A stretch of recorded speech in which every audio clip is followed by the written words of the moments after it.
श्रीमद् भागवत महापुराण प्रसंग चल रहा है। भगवान बलराम जी नैमिषारण्य पहुंचे। शौनकादि ऋषियों के साथ 88,000 ब्रह्म ऋषियों ने भगवान बलराम जी का पूजन किया, लेकिन व्यास गादी पर विराजमान श्री सूत जी महाराज ने न हाथ जोड़ा, न प्रणाम किया, न उठ के खड़े हुए। बलराम जी को गुस्सा आ गया। उन्होंने कहा कि जो धर्म उपदेष्टा हैं, दूसरों को उपदेश देते हैं, और जब ये धर्म का उल्लंघन करते हैं तब हमारे द्वारा ये दंडनीय होते, मैं इनको विशेष दंड देता हूं। सूत जी, तुम्हें ब्रह्म ऋषियों के ऊपर आसन में बैठाला गया। सब ब्रह्म ऋषि उठकर खड़े हो गए, लेकिन तुम उठकर नहीं खड़े हुए। सबने अर्घ पाद्य आचरण वंदना आदि की, लेकिन तुमने कुछ नहीं की। इसका मतलब तुम अपराध कर रहे हो और तुम्हें दंड देना चाहिए, और हम दंड देने में समर्थ हैं। ऐसा कह के बलराम जी ने कुशा उठाई और संकल्प करके मारा। सूत जी का वध हो गया।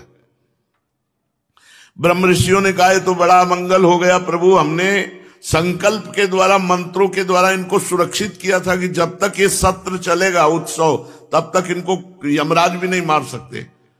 तो कर तुम अकर तुम अन्यथा कर तुम, भगवान यमराज के भी ऊपर शासन करने वाले बलराम जी है। तो उनका हमको ऐसा पता नहीं था, मैं जिला देता हूं सूत जी को।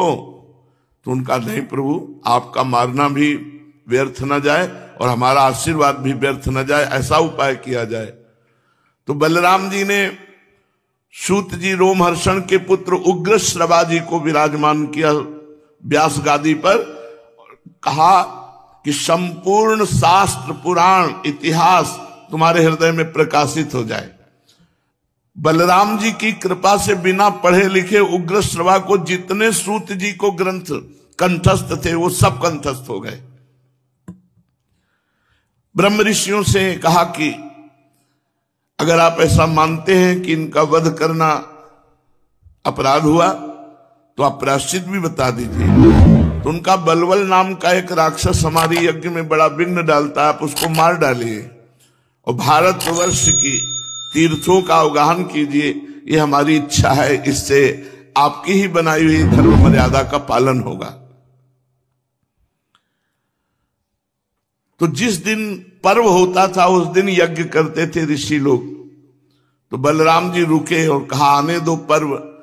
जब पर्व का दिन आया तो भयंकर आंधी चलने लगी। आंधी मतलब धूल भरी आंधी, जिसमें दिखाई न दे। चारों ओर पीप और दुर्गंध की वर्षा होने लगी।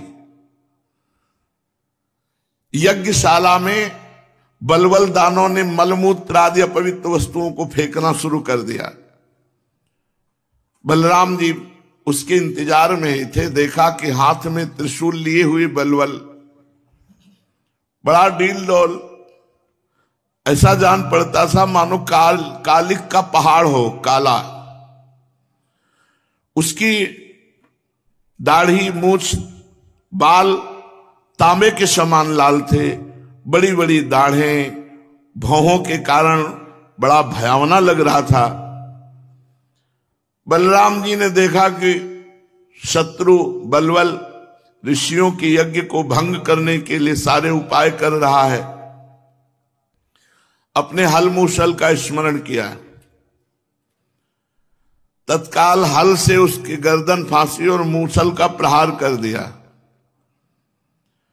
ब्रह्मद्रोही बलवल के ऊपर जे ही बलराम जी के मूसल का प्रहार हुआ, ललाट फट गया और वो खून उगलता हुआ आर्त स्वर से चिल्लाता हुआ धरती पर गिर गया और मर गया। नैमिषारण्यवासी महाभाग्यवान मुनियों ने बलराम जी की स्तुति की और बहुत से आशीर्वाद दिए। इसके बाद बलराम जी ने कहा एक प्रायश्चित हो गया, बलवल मारा गया। अब दूसरा आपने उपाय बताया था भारत के तीर्थों का अवगाहन, तो अब हमें आदेश कीजिए हे ऋषि जनों, अब मैं भारत के तीर्थों का अवगाहन करूंगा। नैमिषारण्य के ऋषियों से विदा लेकर बलराम जी ब्रह्म ऋषियों को कुछ साथ लेकर कौशिकी नदी के तट पर आए। कौशिकी नदी में स्नान किया, फिर सरयू नदी, सरयू के किनारे किनारे फिर संगम प्रयाग पहुंचे, वहां संगम में स्नान करके देवता ऋषि पितरों को तर्पण किया। फिर पुलहा आश्रम गए, वहां गंडकी नदी में स्नान किया, फिर गोमती नदी में, फिर विपाशा नदी में, फिर सोन नदी में। इसके बाद गया में जाकर पितरों का वसुदेव जी की आज्ञा अनुसार पूजन यजन किया। फिर बलराम जी गंगा सागर संगम पर गए, वहां स्नान किया, तीर्थ कृत्यों से निवृत्त होकर फिर महेंद्राचल पर्वत गए और वहां परशुराम जी का दर्शन और परशुराम जी से संभाषण सत्संग किया। तदनंतर सप्त गोदावरी, वेणा, पंपा, भीमरथी इन तीर्थों में स्नान किया। फिर स्वामी कार्तिकेय का दर्शन किया। फिर शैल पर्वत पर जाकर देवाधिदेव महादेव जी से मिले। इसके बाद बलराम जी ने द्रविड़ देश के परम पुण्यमय स्थान वेंकटाचल बालाजी का दर्शन किया। फिर वहां से कामाक्षी गए, शिवकांची, विष्णुकांची होते हुए श्रेष्ठ नदी कावेरी में स्नान किया। फिर पुण्य में श्री रंगनाथ जी के दर्शन किए। श्री रंग क्षेत्र में भगवान श्री हरि सदा विराजमान रहते हैं रंगनाथ जी के रूप में। वहां उन्होंने विष्णु भगवान के क्षेत्र ऋषभ पर्वत और फिर दक्षिण मथुरा और बड़े बड़े महापापों को नष्ट करने की सामर्थ्य रखने वाले परम पवित्र तीर्थ सेतुबंध की यात्रा की। बलराम जी ने सेतुबंध में जाकर के ब्राह्मणों को 10,000 गौएं दान की। फिर वहां से कृतमाला, ताम्रपर्णी नदियों में स्नान करते हुए मलय पर्वत पर गए। वह पर्वत 7 कुल पर्वतों में से एक है। मलय पर्वत अगस्त ऋषि जी की तपस्या स्थली है। तो महर्षि अगस्त जी को नमस्कार करके उनसे सत्संग किया बलराम जी ने। अगस्त जी ने आशीर्वाद दिया। फिर बलराम जी दक्षिण समुद्र की यात्रा की। वहां से दुर्गा देवी का कन्याकुमारी के रूप में दर्शन किया। इसके बाद फाल्गुन तीर्थ अनंत शयन क्षेत्र में गए। वहां के सर्वश्रेष्ठ पंचाप्सरस तीर्थ में स्नान किया। उस तीर्थ में सर्वदा भगवान विष्णु का सानिध्य रहता है। बलराम जी ने वहां भी 10,000 गौएं दान की। अब बलराम जी वहां से चलकर केरल त्रिगर्त देशों में होकर भगवान शंकर के क्षेत्र गोकर्ण तीर्थ में आए। वहां सदा सर्वदा भगवान शंकर विराजमान रहते हैं। भगवान शंकर से मिलकर वहां से जल से घिरे हुए द्वीप में निवास करने वाली आद्या देवी का दर्शन करने गए और फिर उस द्वीप से चलकर शूरपारक क्षेत्र की यात्रा की। इसके बाद तापी, पयोष्णी, निर्विंध्या नदियों में स्नान करके दंडकारण्य आए। वहां होकर वे नर्मदा जी के तट पर गए।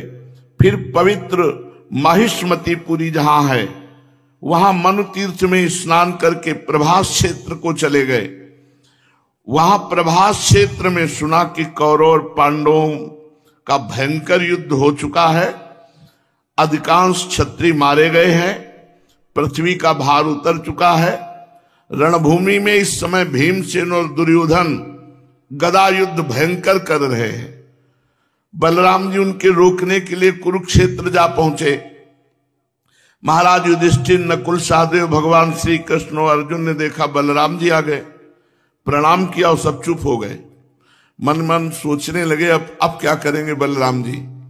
उस समय भीमसेन और दुर्योधन दोनों ही हाथ में गदा लेकर एक दूसरे को जीतने के लिए क्रोध से भरकर भांति भांति के पैतरे बदल रहे थे। उन्हें देखकर बलराम जी ने कहा, राजा दुर्योधन और भीमसेन, तुम दोनों मेरे शिष्य हो और मैं जानता हूं तुम दोनों वीर हो। तुम दोनों में बल पौरुष भी समान है। मैं समझता हूं कि बल में भीमसेन और दुर्योधन गदा युद्ध में शिक्षा में श्रेष्ठ है। इसलिए तुम लोगों जैसे समान बलशालियों में किसी एक की जय या पराजय नहीं होती दिखती। अतः तुम लोग व्यर्थ का युद्ध मत करो, अब इसे बंद कर दो। बलराम जी की बात दोनों के लिए हितकर थी। भीमसेन और दुर्योधन के लिए, परंतु इतना वैर भाव दृढ़ मूल हो गया कि बलराम जी की बात ही नहीं सुनी। वे एक दूसरे की कटुवाणी और दुर्व्यवहारों का स्मरण करके उन्मत्त हो रहे थे। भगवान बलराम जी ने सोचा कि अब इनका प्रारब्ध ही ऐसा है, समझाने पर नहीं समझ में आ रहा, इसलिए वहां से चले गए और फिर द्वारिका लौट आए। द्वारिका में उग्रसेन आदि गुरुजनों तथा अन्य संबंधियों ने बड़े प्रेम से आगे आकर बलराम जी का स्वागत किया। बलराम जी द्वारिका के बाद फिर नैमिषारण्य क्षेत्र में गए और ऋषियों से कहा कि पूरा प्रायश्चित हो गया, बलबल भी मारा गया और भारत के सब तीर्थों की प्रदक्षिणा भी हो गई। सच पूछो तो जितने भी यज्ञ हैं सब बलराम जी के अंग हैं। ये तो केवल लोक संग्रह के लिए बलराम जी ऐसा कर रहे हैं। सर्वसमर्थ बलराम जी ने फिर उन ऋषियों को बैठाल कर तत्व ज्ञान का उपदेश किया, जिससे वे लोग इस संपूर्ण विश्व को अपने आप में और अपने आप को सारे विश्व में अनुभव करने लगे। इसके बाद बलराम जी ने अपनी पत्नी रेवती के साथ यज्ञांत स्नान किया, सुंदर सुंदर वस्त्र तथा आभूषण पहनकर शोभायमान हुए, जैसे चंद्रमा नक्षत्रों एवं अपनी चंद्रिका के साथ शोभायमान होता है। परीक्षित, बलराम जी का स्वरूप अनंत है, वाणी के परे है। उन्होंने लीला के लिए मनुष्य शरीर ग्रहण किया। अब बलराम जी के पावन चरित्रों को जो गाया गया, इसे प्रातः काल जो गायन करेगा सुनेगा, वो भगवान का अत्यंत प्रिय भक्त बन जाएगा और उसके सारे पाप नष्ट हो जाएंगे। अब जो आगे चरित्र है, महाभागवत श्री सुदामा जी का चरित्र है। बड़े भगवत प्रेमी महात्मा हुए। भगवान प्रेम और मुक्ति के दाता हैं। भगवान श्री कृष्ण परब्रह्म परमात्मा है। भगवान श्री कृष्ण अनंत शक्तियों के स्वामी हैं, इसलिए इनके माधुर्य और ऐश्वर्य भरी लीलाएं भी अनंत हैं। अब हम भगवान की उस लीला का वर्णन करते हैं जिसमें अति दैन्य सुदामा और अति महान द्वारिकाधीश भगवान की मित्रता का वर्णन है। भगवान जब किसी को स्वीकार करते हैं तो उसके गुण दोष नहीं देखते। आर पार निर्वाह करने वाले दोस्त तो केवल श्री कृष्ण ही है। संसार में ऐसे दोस्त तो मिलेंगे, जब आप खूब सफल होगे तो आपसे हाथ मिलाएंगे, और जब आपकी संपत्ति नष्ट हो जाएगी, आपके गुण उसके काम में आने वाले नहीं होंगे, तो वो मुंह चुरा करके आपकी तरफ देखेगा भी नहीं। लेकिन भगवान ऐसे हैं कि हर परिस्थिति में आपको कभी छोड़ेंगे नहीं, अगर एक बार स्वीकार कर लिया। परीक्षित, कृष्णस्यासीत् सखा कश्चित् ब्राह्मणो ब्रह्मवित्तमः विरक्त इंद्रियार्थेषु प्रशांतात्मा जितेंद्रियः। बड़ी ऊंची स्थिति है सुदामा जी की। श्री सुखदेव जी कहते हैं, कस्यासीत् सखा कश्चित् ब्राह्मणो ब्रह्मवित्तमः। ब्रह्मबोध संपन्न महापुरुष एक ब्राह्मण भगवान श्री कृष्ण के मित्र थे। कस्यासीत् इसमें बताया नहीं, पर वो सुदामा जी थे। बड़े ब्रह्म ज्ञानी थे, ब्रह्मवित्तमः, और विरक्त विषयों से, इंद्रियार्थेषु प्रशांतात्मा जितेंद्रियः। वो इंद्रियों को अपने अधीन किए हुए थे और प्रशांत आत्मा, हर स्थिति में शांत चित्त रहते थे। गृहस्थ होने पर भी उनके पास संग्रह परिग्रह के लिए कुछ नहीं था, कुछ नहीं था। फटे पुराने कपड़े जिससे थोड़ा शरीर ढक जाए, भूख से सदैव पीड़ित रहते थे। अब आप सोचो कैसी भक्ति सुदामा जी की है। सदैव भूख से पीड़ित रहते थे, फटे पुराने कपड़े, और मित्र कौन है? जगत बंद, अखिल लोक चूड़ामणि, महालक्ष्मी के द्वारा सेवित भगवान श्री कृष्ण। सुदामा जी ब्रह्मलीन महापुरुष है, जीते जी जीवन मुक्त महापुरुष है। ब्रह्मलीन मतलब ब्रह्म में तन्मय। यहां लोक में ब्रह्मलीन लिखा जाता है जिसका शरीर छूट जाता है, वो जीते जी शरीर छोड़े हुए महापुरुष थे। ऐसी परिस्थिति थी कि एक शेर चून भी कभी एकत्रित नहीं हुआ। एक शेर 1 किलो आटा खाने की तो बड़ो निष्काम, शेर चूनहु न धाम ढिग, आई निज भाम प्रीति हरि सो जनाई है। सुनी सोच पर्यो हियो खरो अरबर्यो, मन गाढ़ो लेके कर्यो बोल्यो हाजू सरसाई है। जाओ एक बार वो बदन निहारी आओ, जो पे कछु पाओ ल्यावो मुको सुखदाई है। कही भली बात 7 लोक में कलंक हुई है, जानियत याही लिए किन्हीं मित्रताई है। सुदामा जी ऐसे महान निष्काम भक्त थे और इतने गरीब थे कि शरीर में वस्त्र भी सही नहीं था, और जब मांगने जाते थे तो लोग दरवाजे बंद कर लेते थे। भगवान की लीला है। एक दिन द्वारिकाधीश भगवान भोग आरोग रहे थे, तो जे ही प्रथम कौर वहां चंवर डुलाए जा रहे हैं, व्यजन किया जा रहा है, और महान लक्ष्मी स्वरूपा श्री रुक्मिणी जी, सत्यभामा आदि सब अष्टपटरानियां भगवान को दुलार करके पवा रही हैं, तो भगवान ऐसे कवल को रोक दिया और आंखें भर आई। रुक्मिणी जी भगवान की स्थिति को जानने वाली हैं। उनका प्रभु ये स्थिति तभी होती है जब आपके किसी भक्त को कष्ट होता है। प्रभु बोलिए कौन सा ऐसा त्रिभुवन में भक्त है जिसके कष्ट की याद में आपने प्रथम कवल में ही रोक दिया। क्या बताऊं, मेरा बहुत परम प्रिय मित्र है, सुदामा नाम है, और कई दिनों से भोजन नहीं मिला उसके घर में, तुलसी और चरणामृत से जीवन काट रहे हैं। चलो, सुदामा तो प्रशांत आत्मा जितेंद्रीय महापुरुष है, लेकिन उनकी पत्नी, उनके बच्चे, मुझे बहुत कष्ट हो रहा है उनके घर की स्थिति देखकर।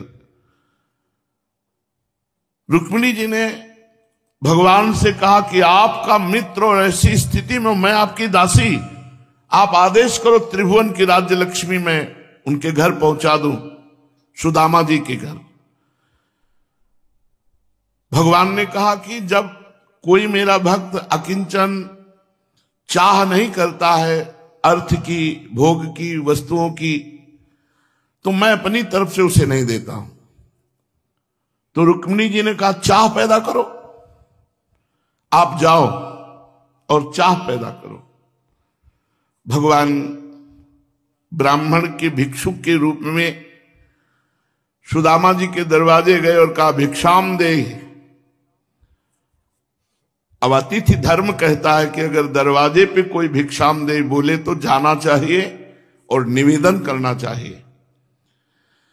तो सर ढक करके गई सुदामा जी की पत्नी, मलिन वस्त्र धारण किए हुए। उनका भगवान हमारे घर में सोवर चल रही है। सोवर होती है जब संतान उत्पन्न होती है तो 10 दिन तक अपवित्र माना जाता है। तो उनका ठीक है, हम 10 दिन बाद आ जाएंगे। कहा नहीं प्रभु मत आना आप। क्यों? क्योंकि मैंने ऐसे बालक का जन्म दिया है जो कभी हम पवित्र नहीं हो सकते। कहा समझा नहीं? बोले हमारे घर दरिद्रता है, कभी हम आपको कुछ दे सके ऐसी सामर्थ्य नहीं। बोले क्यों मजाक करती हो आप? हमने सुना है तुम्हारे पति के मित्र द्वारिकाधीश है। हाँ, वो भी कभी कभी भाव में बैठकर बता दिया करते थे कि हमारे मित्र द्वारिकाधीश श्री कृष्ण है। ऐसा सुना तो हमने भी है। तो एक बार प्रार्थना करो ना कि अपने मित्र के पास जाएं। स्वयं भगवान प्रेरणा कर रहे हैं भिक्षुक का रूप धारण करके उनकी पत्नी को। अगर वो चले गए तो ये दरिद्रता मिट जाएगी। एक बार अपने पति से कहो कि अपने मित्र श्री कृष्ण के दर्शन करने जाएं। भगवान कामना पैदा कर रहे हैं। सुदामा जी के हृदय में कामना नहीं पैदा कर सकते, उनकी पत्नी के हृदय में कामना प्रकट की।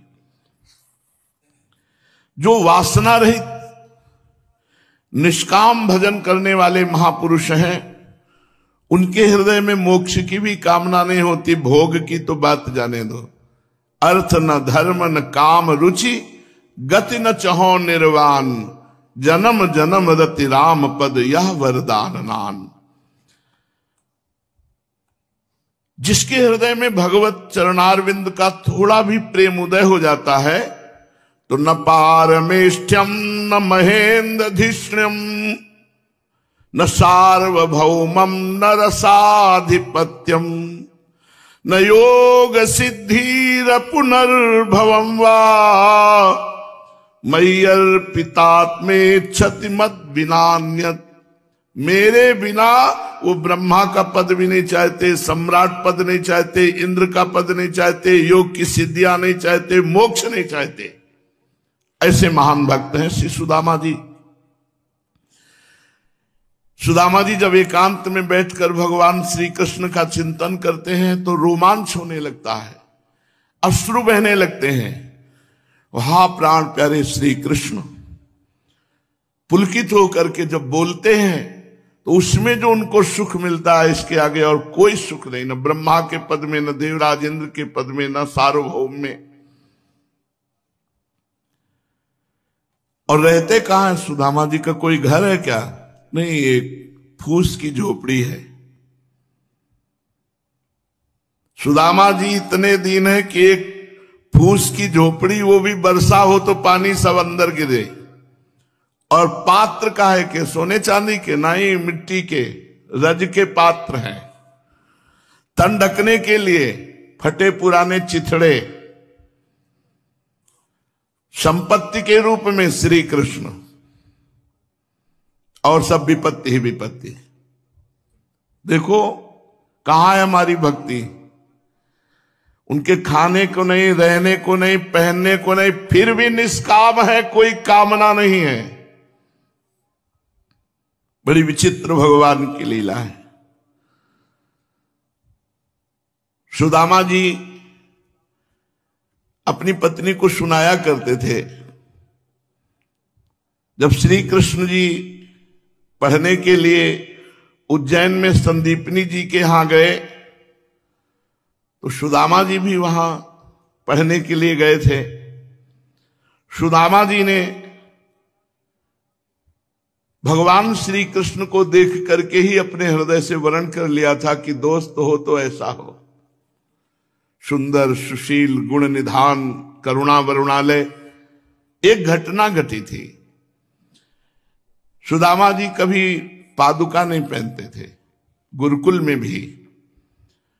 तो गुरु जी के लिए कुशा और समिधा लेने के लिए गए थे तो एक कांटा लग गया सुदामा जी के चरण में।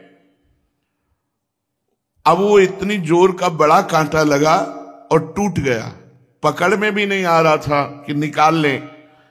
बैठ गए और सोच रहे हैं विलंब हो रहा है, गुरु जी की सेवा में पुष्प समिधा ये पहुंचाना है।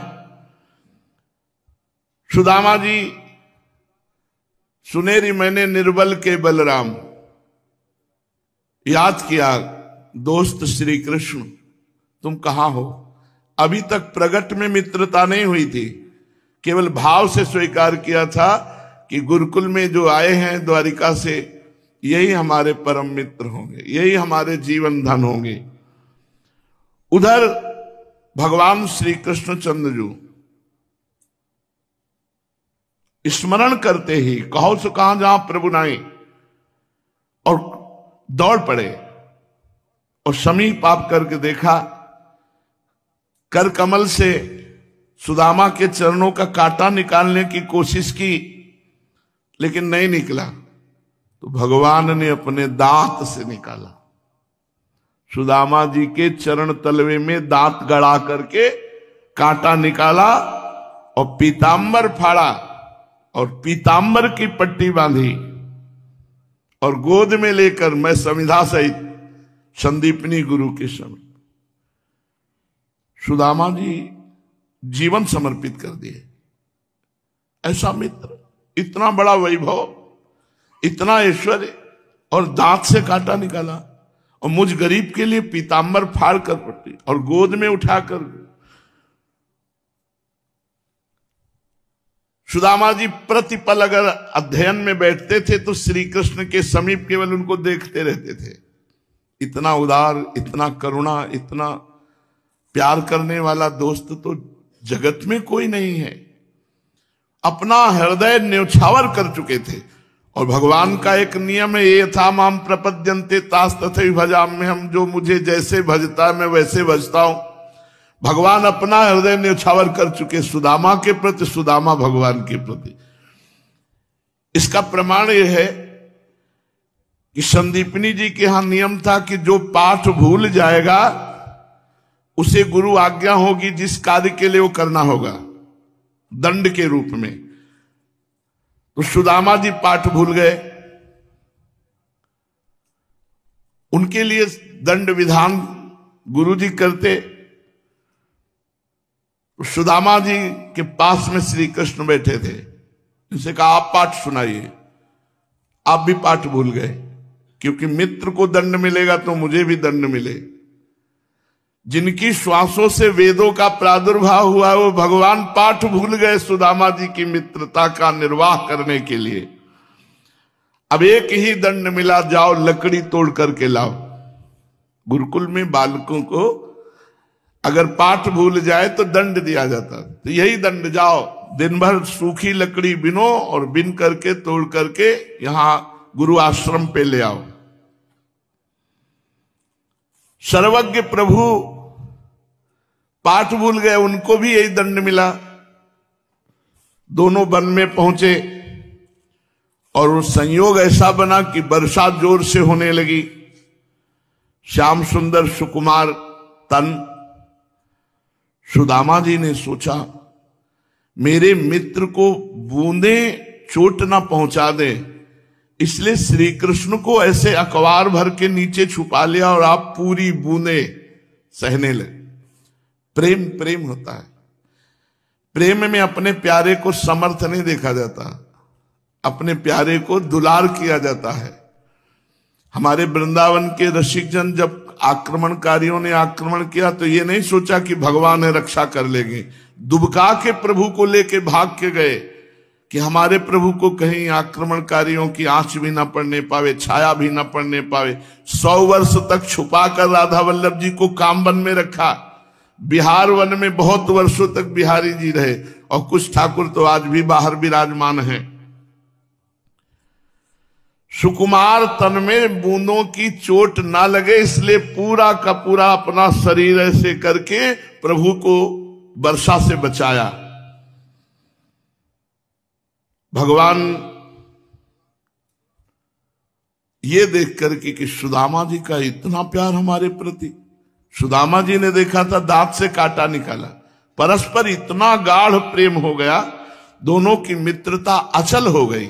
भगवान ने सुदामा जी को हृदय से लगाया और कहा मित्र आजीवन के लिए हमारी तुम्हारी मित्रता, इनसे मित्रता हो जाए, ये अपने हो जाए, फिर कौन सी समस्या रह जाए। यही इन्हीं को तो मित्र बनाने के लिए हमें मानव जन्म मिला है, लेकिन हम भूल करके प्रपंच में फंस गए। सुदामा जी त्रुटि हो जाती कभी कभी। कलेवू के लिए एक मुट्ठी चना दिया गया था। अब गुरुकुल में कोई बादाम का हलवा थोड़ी मिलेगा, गुरुकुल है जंगल में तपस्वियों के द्वारा सेवित। सुदामा जी को कहा गया था कि अब श्री कृष्ण भी साथ में, दोनों लोग इसमें बांट के पा लेना। अब सुदामा जी को बड़ी जोर की भूख लगी थी, चना था ही तो शुरू कर दिया पाना। अब एक मुट्ठी चना में कितनी देर लगती, जब चना चबाया तो और भूख लगी तो पूरा चना पा गए। ये अपराध है।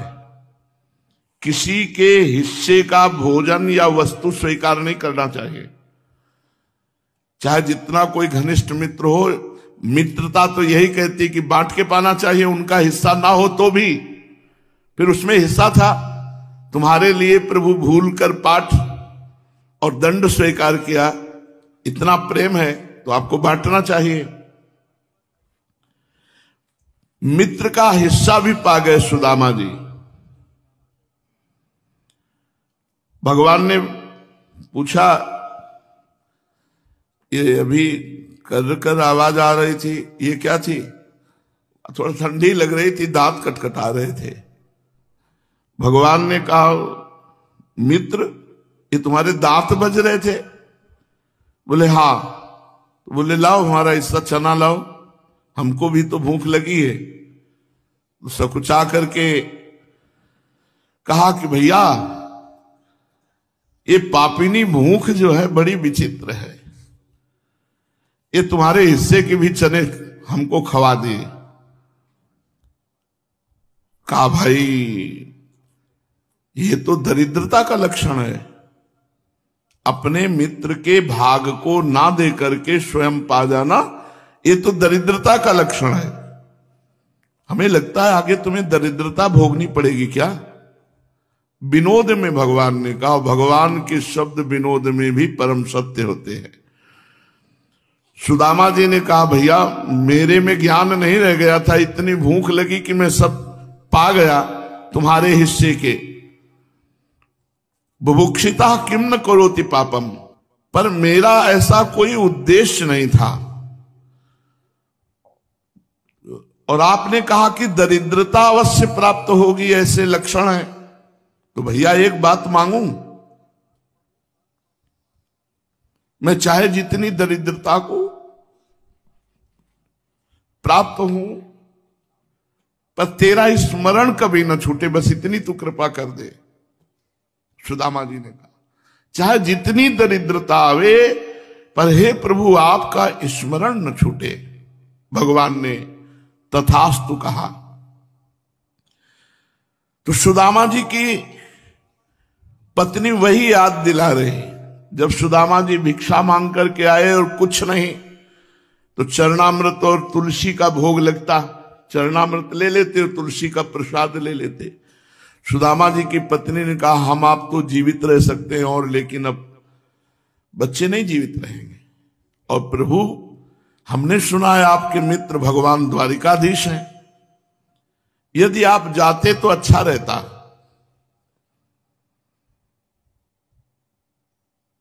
उन्होंने, सुदामा जी ने कहा कि जाना तो ठीक है, तुमने अच्छी बात बताई, पर हमें ऐसा लगता है तुम कुछ मांगने की बात कह रहे हो कि जाएं और कुछ याचना करें, तो ऐसा कभी नहीं हो सकता। मैंने कभी ऐसी मित्रता नहीं की श्री कृष्ण से कि वो धनी होंगे तो मैं उनसे कुछ मांग लूंगा। हमारी मित्रता निष्काम है। नहीं, आप मांगने मत जाइए, लेकिन एक बार दर्शन के लिए तो चले जाइए। हाँ, दर्शन की बात तो तुम्हारी मानते हैं कि बहुत दिन हो गए अपने मित्र के दर्शन नहीं किए। दर्शन की तो बात ठीक है, लेकिन कोई कामना मत करना। नहीं, आप दर्शन करने जाएंगे, वो दे दें जो वो ले आना, आप मांगना नहीं, पर वो दे दें तो मना मत करना, आप चले जाइए। सुदामा जी ने कहा, मित्रताई में कलंक है यदि अपने मित्र से लेने की कोई भावना की जाए। बोले ओ मुस्काई नारी बावरी कहां धोआई, मीतन पे मांगे सो कपूतन को राव है, गिरी हूं ते भारे, ऐसे दारिद हमारे भाग, दई फटकारे तिन्हें कहो कहां ठाव है। अरे प्रिय अर्धांगिनी, तू बावरी हो गई है, अपने दोस्त से मैं द्वारिका मांगने जाऊं? नहीं। अरे मेरे दरिद्र ऐसे है पहाड़ जैसे, मुझ जैसे दरिद्र को फटकार और तिरस्कार के सिवा कहीं कुछ नहीं मिलता। तू समझती मैं द्वारिका जाऊंगा वो कुछ दे देंगे और तुम्हें लाके दे दूंगा? मेरे भाग्य ऐसे हैं, मैं ऐसा दरिद्र हूं कि जहां भी जाता हूं तिरस्कार फटकार, इसके सिवा और कुछ नहीं मिलता। मेरे खाने के लिए आपदा है, विपत्ति, रोटी नहीं है। मेरे स्वागत के लिए फटकार और तिरस्कार है, सम्मान नहीं है। अभी तू जानती नहीं है, जब गरीब मित्र होता धनी के पास जाता है तो धनी के रंग बदल जाते हैं, लेकिन वो हमारे मित्र ऐसे नहीं है। फिर भी मैं मांगने के उद्देश्य से तो जा ही नहीं सकता। कहां वो ब्रजराज द्वारिकाधीश और कहां हमारे कई परत लगा करके तो अंगों को ढके ऐसी फटी धोती है।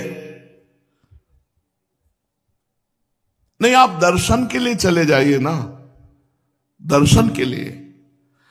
फिर भी मित्र के पास जाए तो, गुरु के पास जाए तो, बेटी के पास जाए तो कुछ हाथ में होना चाहिए। मेरे पास क्या है? मैं द्वारिकाधीश मित्र को क्या ले जाऊं? दोस्ती के नाते क्या ले जाऊं? वो पूछेंगे क्या लाए हो, तो मैं क्या ले जाऊंगा? सुदामा जी की पत्नी ने कहा, प्रयास करती हैं आप जाने की तो सोचिए। सुदामा जी ने कहा कि रूप दर्शन की लालसा तो मेरे हृदय में जागृत हो गई है। अपने प्रिय मित्र की रूप दर्शन, मैं तुम्हें धन्यवाद देता हूं सुशीला।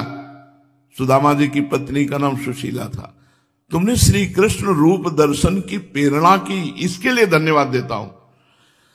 लेकिन प्यारे से कुछ मांगना यह असंभव है, और मैं अपने प्यारे का स्वभाव जानता हूं, बिना मांगे वो कुछ देता भी नहीं अपने जनों को सांसारिक वस्तुएं।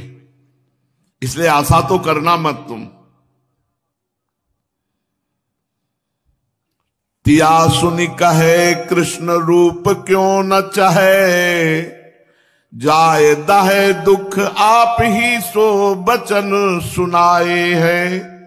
आई सुध प्यारे की बिचारे मति तारे, सब धारे पग मग झूम द्वारावती आए हैं।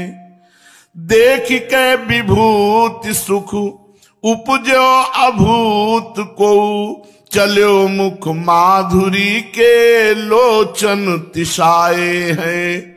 डरपत हियो ड्योढ़ी लांगी मन गाढ़ो कियो, लियो कर गही चाह तहां पहुंचाए हैं।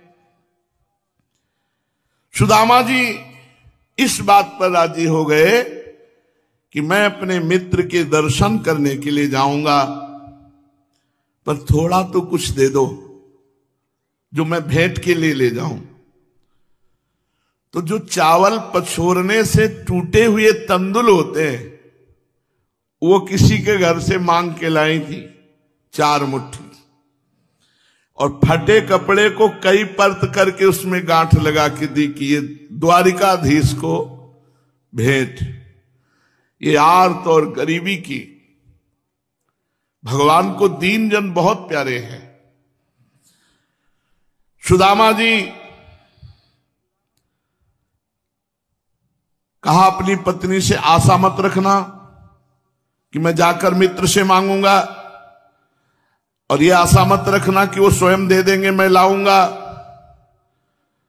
मैं केवल उनके दर्शन करने जा रहा हूं। हाथ जबरदस्ती करेंगे कि ये ले जाओ तो भले ले आऊं, और वो उनका स्वभाव नहीं है, मैं जानता हूं। इसलिए आशा तो रखना मत। सुदामा जी वहां से भगवान की बोलन, मुस्कान, चितवन, इसका चिंतन करते हुए काख में पोटरी तंदुल की दबाए हुए चल पड़े।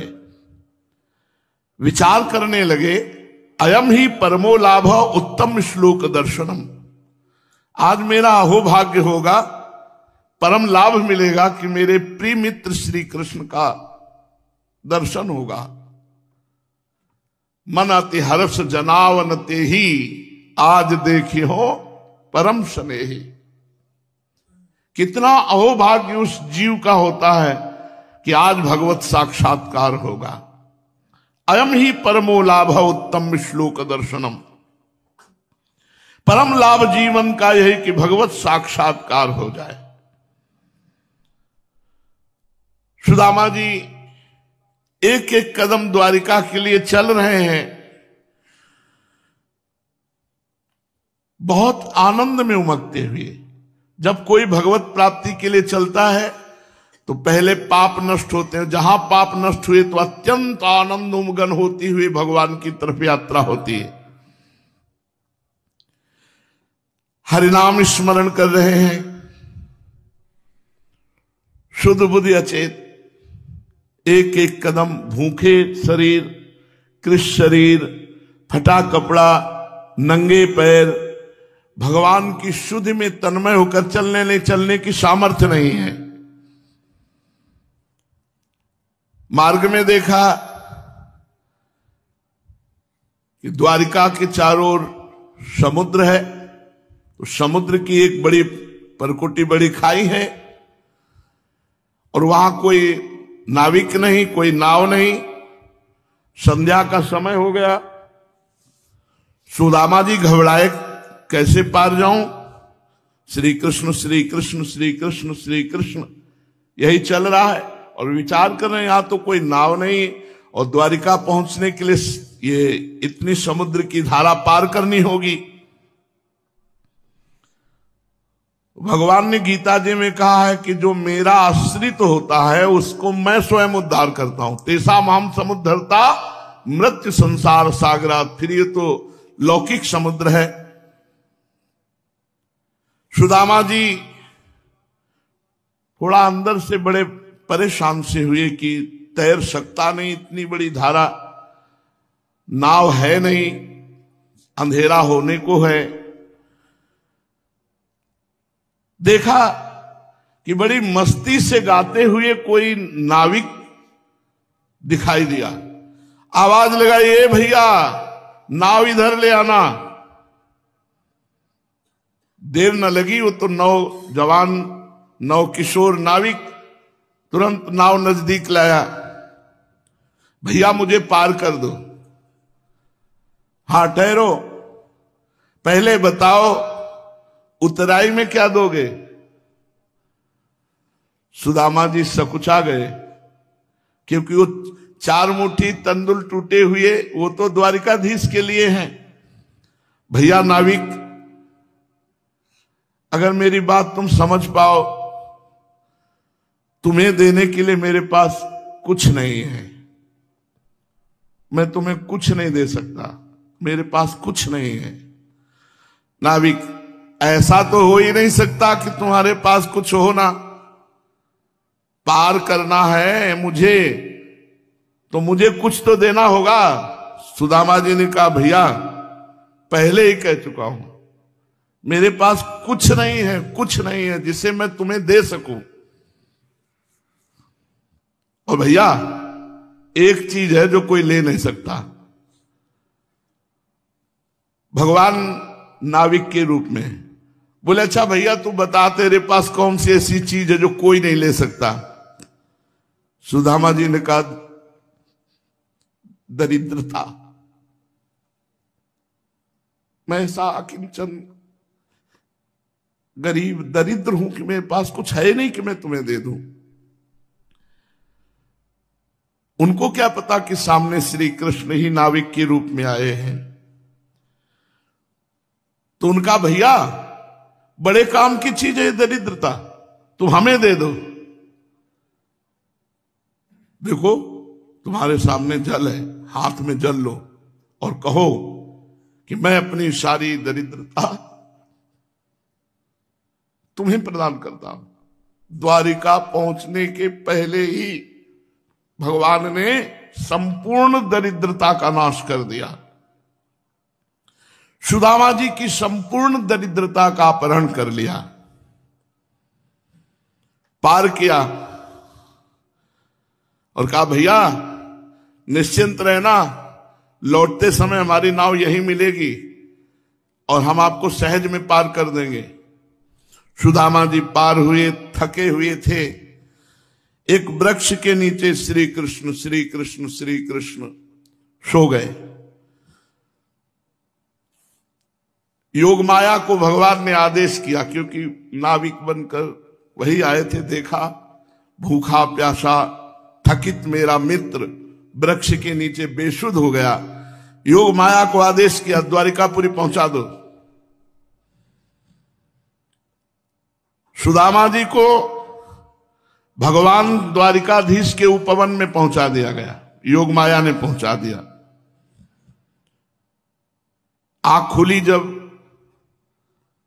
अद्भुत वैभव, तो सोचा जंगल में वृक्ष के नीचे पड़ा था, स्वप्न तो नहीं देख रहा, अपने को छू के देख रहे, नहीं मैं तो जग रहा हूं,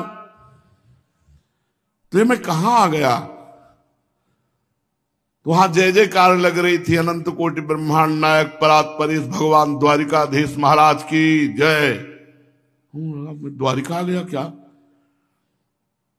मैं तो समुद्र की वो खाड़ी पार करके एक वृक्ष के नीचे सोया था। भगवान अपार सामर्थ्यशाली हैं। हमें लगता है कि हमारे मित्र द्वारिकाधीश ने ही ये लीला रची और मुझे द्वारिका पहुंचाया, इसमें कोई आश्चर्य की बात नहीं है। खड़े हुए, फटी सी धोती अपनी संभाली, केवल धोती पहने हुए थे, कुर्ता भी नहीं था, पाग भी नहीं थी, पादुका भी नहीं था, एक छड़ी और फटी धोती और काख में तंदुल की पोटली। जे ही देखा तो कंचन के महल, दरवाजे, पहरेदार, तो थोड़ा एक बार लगा कि पता नहीं पहचान पाएंगे कि नहीं श्री कृष्ण, क्योंकि गुरुकुल में हमारी उनकी मित्रता हुई थी। कहां मेरी हालत ये मैं दरिद्र और कहां वो द्वारिकाधीश।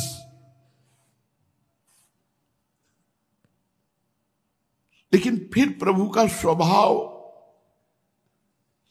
स्मरण में आया, नहीं नहीं कितना भी वैभव हो, लेकिन वो अपने मित्र को पहचानते हो, अपनी दोस्ती को पहचानते हैं। सुदामा जी द्वारपालों से विनय करते हैं कि आप श्री कृष्ण से कह दो कि उनके एक मित्र हैं, उनका नाम सुदामा है और वो आपसे मिलना चाहते हैं।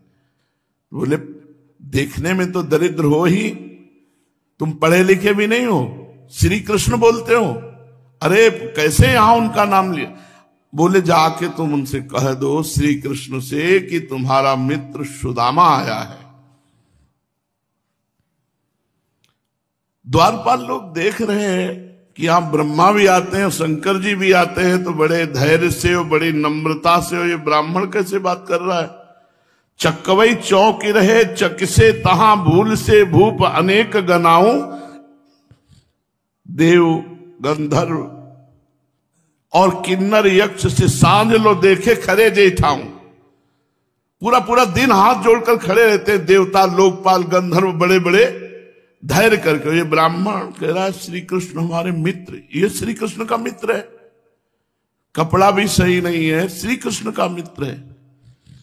सुदामा जी ने कहा एक बार जाके तुम केवल इतना कह दो कि सुदामा आए हुए हैं, तुम्हारे मित्र हैं। द्वारपाल गया, भगवान रुक्मिणी जी के महल में थे। जय जय, कोई एक दरिद्र आया है, अपने को ब्राह्मण बता रहा है, कह रहा सुदामा, और जय जय आपका वो मित्र है, ऐसा वो कह रहा है। भगवान ने ये सुदामा जैसे इतना तो कभी भगवान शंकर ब्रह्मा या बड़े बड़े ऋषि मुनियों के आने पर भगवान व्याकुल नहीं हुए, जैसा सुदामा नाम कान में पड़ते ही एकदम पलंग से खड़े हो गए और दौड़ पड़े। पहरेदार आश्चर्यचकित हो गए कि आज तक कभी ऐसी भगवान में आतुरता नहीं देखी, व्याकुलता नहीं देखी किसी से मिलने की।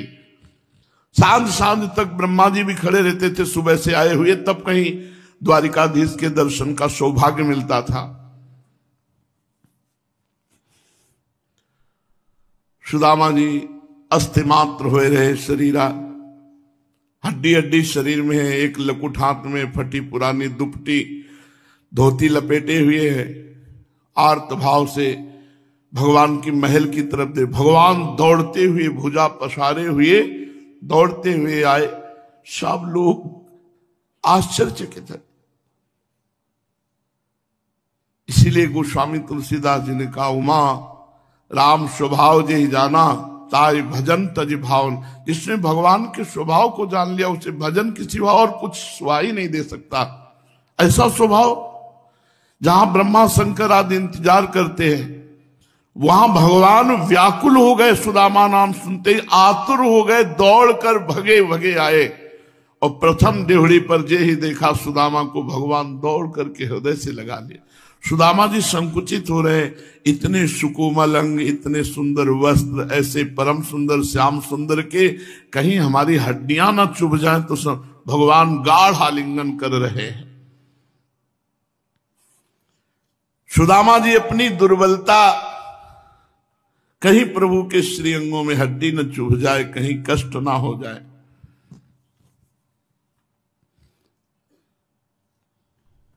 क्या स्थिति है सुदामा जी की। शीस पगा न झगा तन में, प्रभु जाने को आही बसे के ही ग्रामा।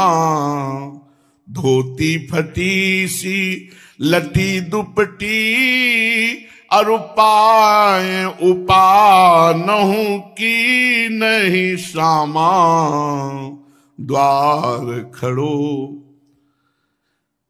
फटी पुरानी धोती दुपटी, वो भी परत के उसमें, तब वो अंग ढके हुए हैं, न टोपी है, न जूता है, न कुर्ता है, दुर्बल शरीर है, लेकिन भक्ति का महान बल है हृदय में, प्रेम महान बल है।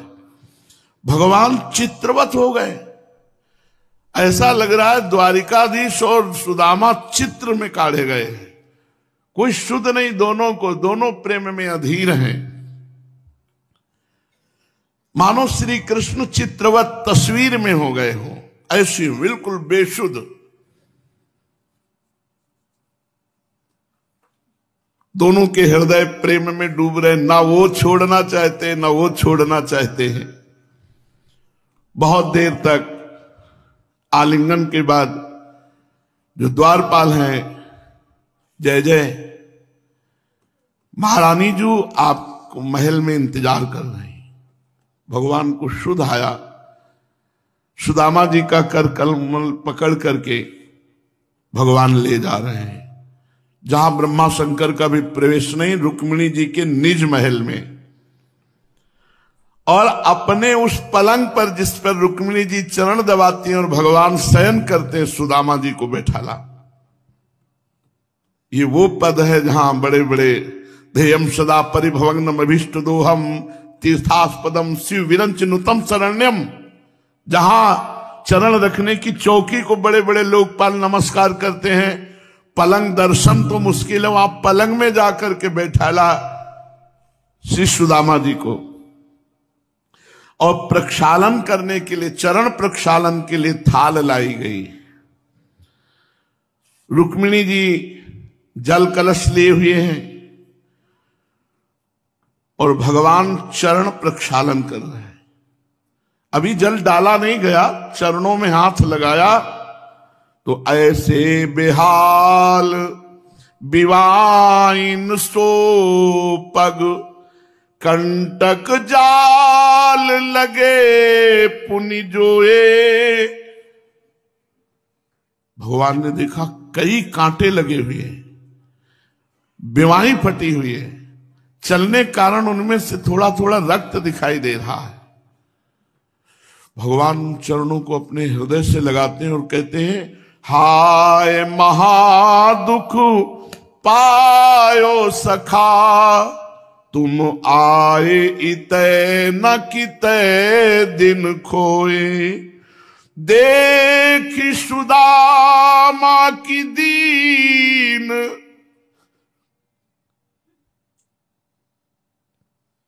दशा, करुणा निधि करुणा करी के रोई, पानी परात न हाथ छुयो, नैनन के जल सो पग धोए।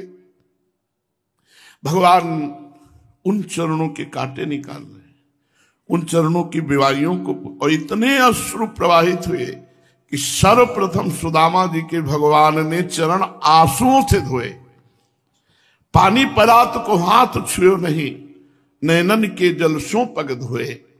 सुदामा जी देख रहे कि मुझ गरीब अकिंचन दरिद्र को अगर इतना प्यार कोई दे सकता है तो सिर्फ श्री कृष्ण, दूसरा संसार में ऐसा कौन मित्र हो सकता है जो इतना बड़ा हो और ऐसे अकिंचन गरीब को इतना प्यार दे। ये तो केवल मेरे श्री कृष्ण ही ऐसा कर सकते हैं।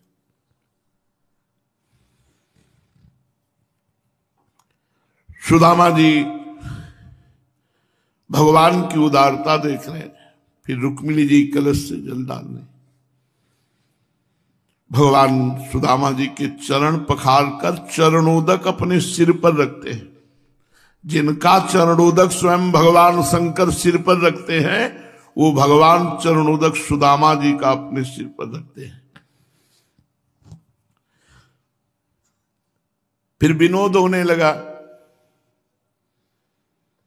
जब रुक्मिणी जी ने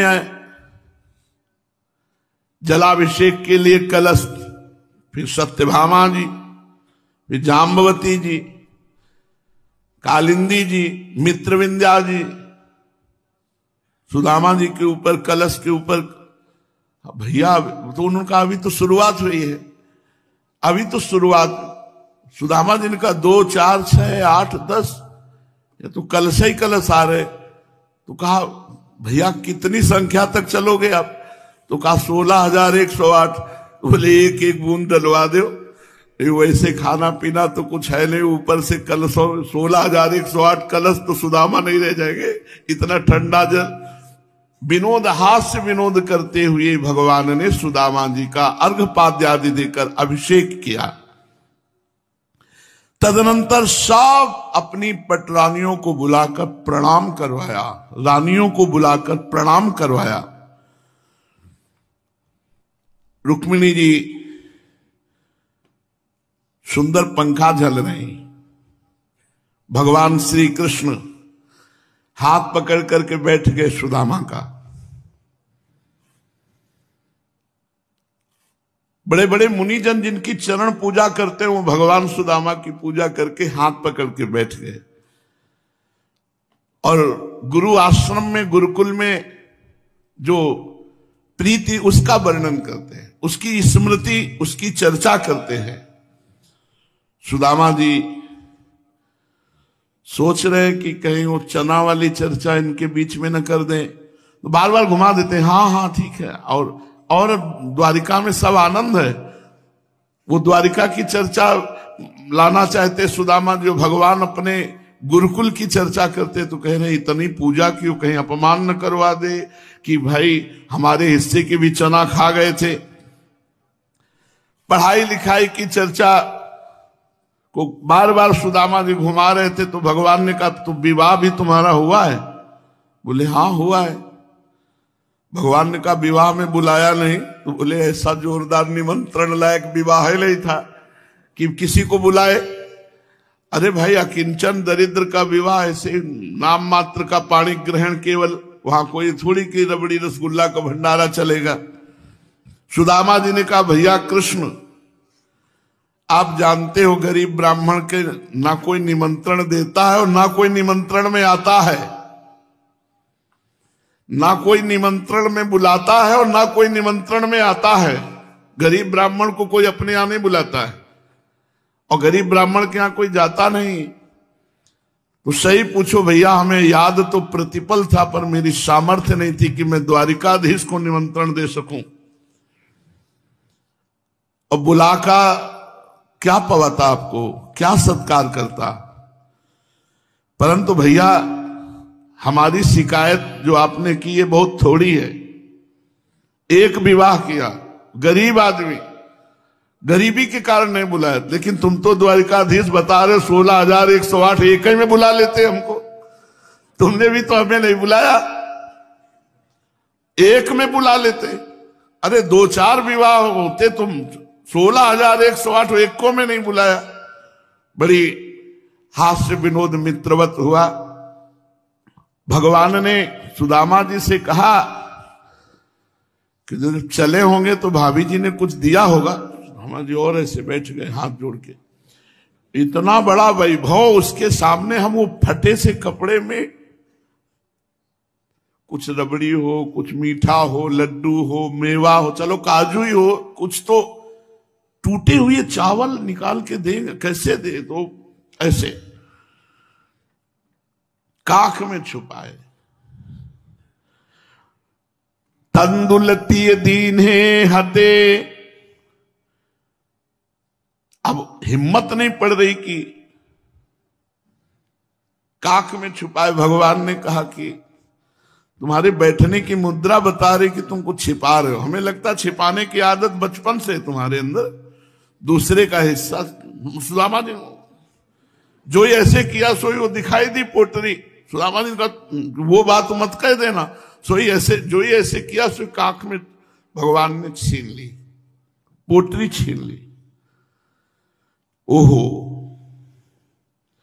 सुदामा जी भगवान के चरणों की तरफ देख के कह रहे आप मत पाना।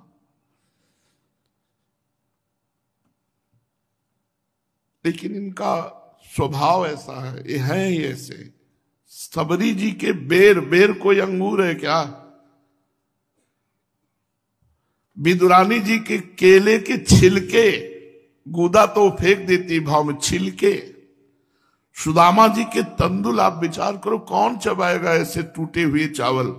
और द्वारिकाधीश भगवान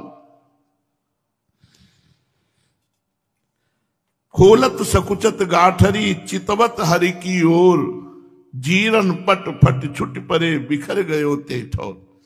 भगवान वो पोटरी निकाली, गांठ क्या खोले, सड़ा कपड़ा फट गया, पूरे गिर गए भूमि पे वो तंदुल।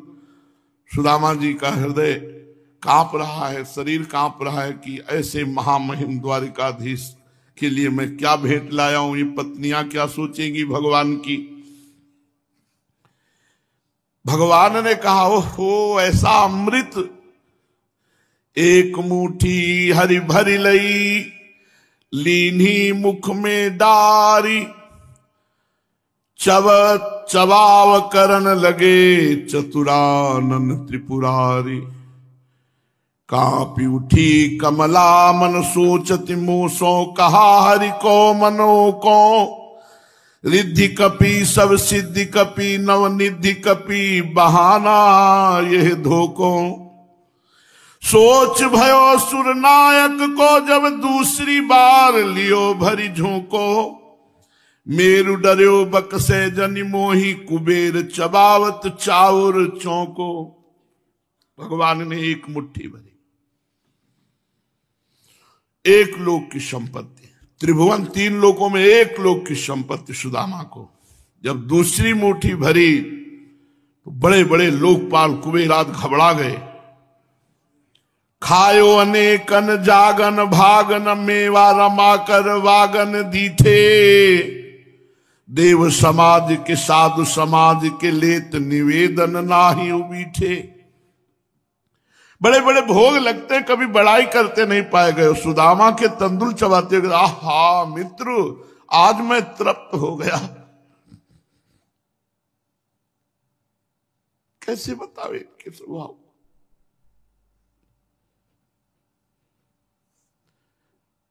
द्वारिकाधीश को क्या भोग नहीं लगता। बड़ाई कर रहे हैं तंदुल की, कह रहे आहा मित्र मैं तृप्त हो गया। बस इन्हीं स्वभाव के कारण तो हिम्मत पड़ जाती है कि अपने लोग भी इनको अपना कहने का अधिकार रखते हैं। नहीं, कहां प्रभु और कहां मलिन देह में आसक्त जीव, पर इनका स्वभाव ऐसा है। दूसरी मुट्ठी भरी और जे भी मुख में डाला, 2 लोगों की संपत्ति दे दी। जब तीसरी मुट्ठी भरत ही रुक्मिणी पकड़ी बाह, ऐसी तुम्हें कहा भई संपत्ति की अनचाह। कही रुक्मिणी कान में ये धो कौन मिलाप, करत सुदाम ही आप सो। हो तो सुदाम ही आप, ये क्या कान में रुक्मिणी जी ने कहा आपको होश है? त्रिभुवन पति कहलाते हो, 2 लोग की संपत्ति दे दी, तीसरी मुट्ठी पाली तो तुम सुदामा हो जाओगे, वो द्वारिकाधीश। थोड़ा तो सोचो, मैं आपके आश्रय के सिवा और कहीं नहीं रह सकती।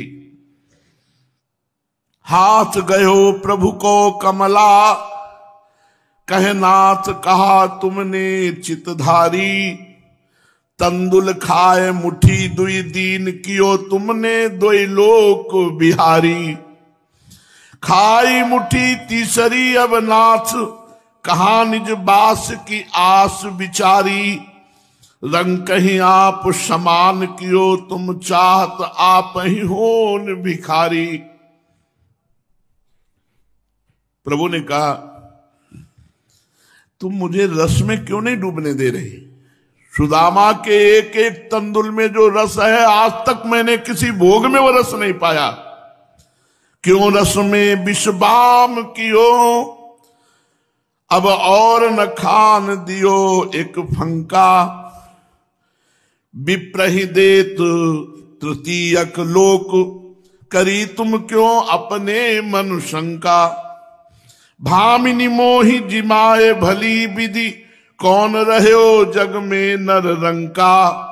लोक कहें हरि मित्र दुखी, हम सो न सहो ये जात कलंका। सब खाकर के सर्वस्व देने की भावना, क्या खाकर? वो एक तंदुल। रुक्मिणी जी ने कहा नहीं प्रभु, हम केवल देने मात्र से ही हाथ नहीं पकड़ रहे, अब इतना रह गया, आपने स्वाद लिया, हम सब भी तो प्रसाद लेंगे। इतना स्वादिष्ट आप पा रहे हो तो हम सबको भी तो किनका मिलना चाहिए? प्रसाद मिलना चाहिए। भगवान ने कहा ये बात तो समझ में आ गई। तीसरी मुट्ठी पकड़ ली रुक्मिणी जी ने कि बस पहली बात तो हम आपके अधीन हैं, आपके सिवा कहीं रह नहीं सकती। जब भगवान ने इस बात की काट की तो रुक्मिणी जी ने कहा 2 मुट्ठी में आपने स्वाद लिया, तीसरी में उच्छिष्ट तो हम लेंगे ना आपका। और हम इतने अगर चावल के टुकड़े टुकड़े कर ले तो भी उच्छिष्ट नहीं पहुंचेगा। भगवान शुद्ध में आए, प्रेम शुद्धि में। 7 दिन तक सुदामा जी का भरपूर भगवान आदर कर रहे हैं। सुदामापुरी में द्वारिकापुरी की रचना हो गई, जहां सुदामा जी रहते थे। 2 लोक का वैभव सुदामा जी को पता नहीं। यहां भगवान श्री कृष्ण के साथ विविध प्रकार की द्वारिका की शोभा का दर्शन, खान पान, हास्य विनोद, 7 दिन 7 रात्रि द्वारिकापुरी में आनंद ले रहे। शेष चर्चा आगे। श्री राधा वल्लभ।